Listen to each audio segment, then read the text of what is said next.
Hi, this video is going to be about related rates.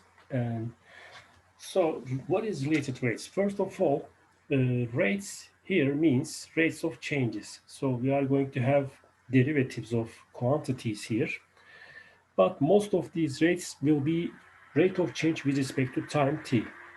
So that's going to be the first thing. And what is the related here? So the rates of changes of time, rates of changes with respect to time will be related to each other by some equation. Okay, that's why it is called related rates. So we will have two or three quantities which satisfy an equation that might be a right triangle equation, like a Pythagorean theorem equation, like x squared plus y squared equals z squared, or it could be area of a circle and radius of the circle equation, which is, area equals pi times r squared. Or it could be the volume of a sphere and the radius of the sphere. For instance, volume v equals 4 over 3 pi r cubed. So, and these quantities will be changing with respect to time.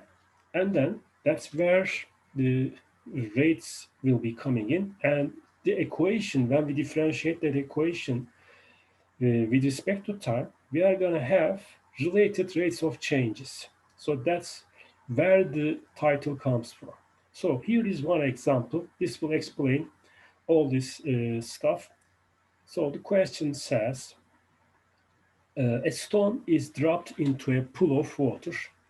A circular ripple, like waves, spread out in the pool, and the radius of this ripple or the wave increases at a rate of 3 inches per second. So naturally, when you throw a stone to a pool, the waves will be spreading outwards, and so the radius will be increasing. That rate here in this problem is 3 inches per second. So the question is, how fast is the area of the circle increasing? So it is asking, what is dA over dt? So rate of change of area with respect to time. Rate of change of the radius is given.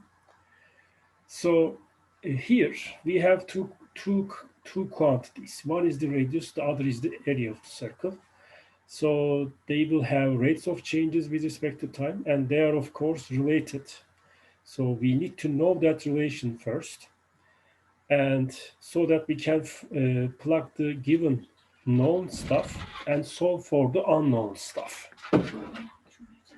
So if we look at these related rate problems, it always starts with drawing a picture of the situation. So here, what's the situation? We have a circle and it has a radius.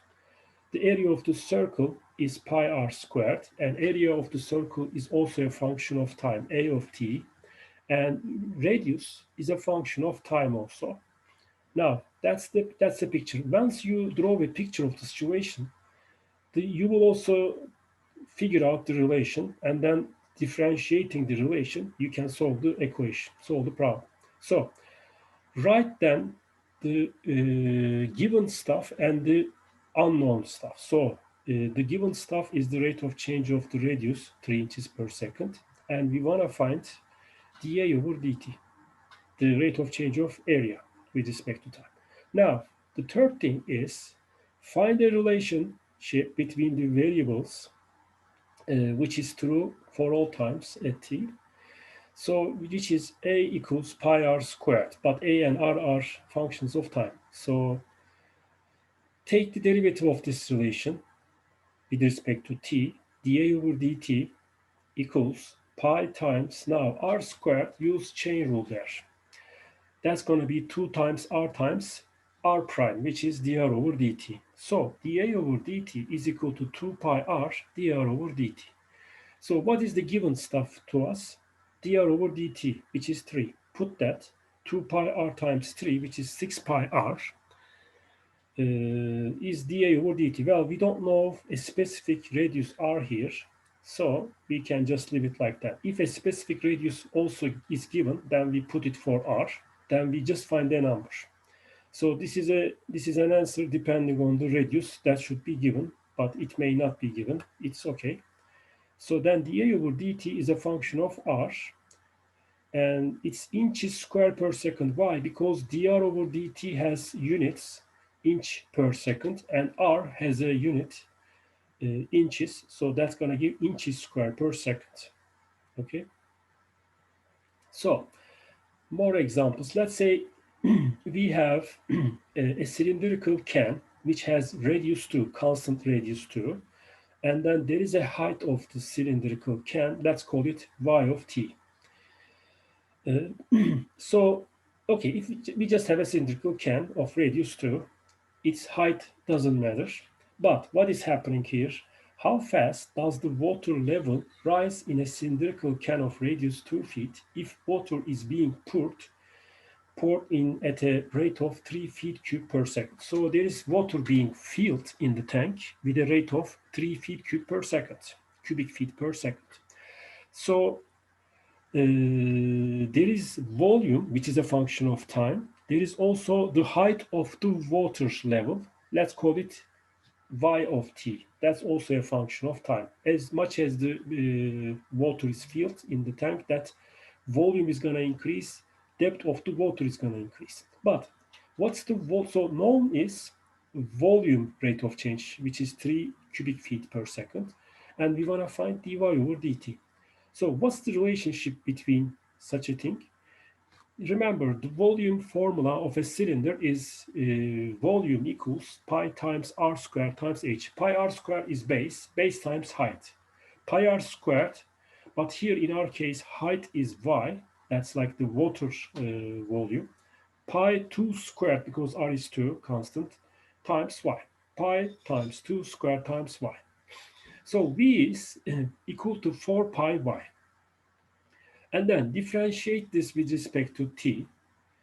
We are going to get dv over dt equals 4 pi times dy over dt. Like v is a function of time, y is a function of time. The rest is just constant. Pi is also a number. So dv over dt equals 4 pi times dy over dt. Now, the known stuff is dv over dt.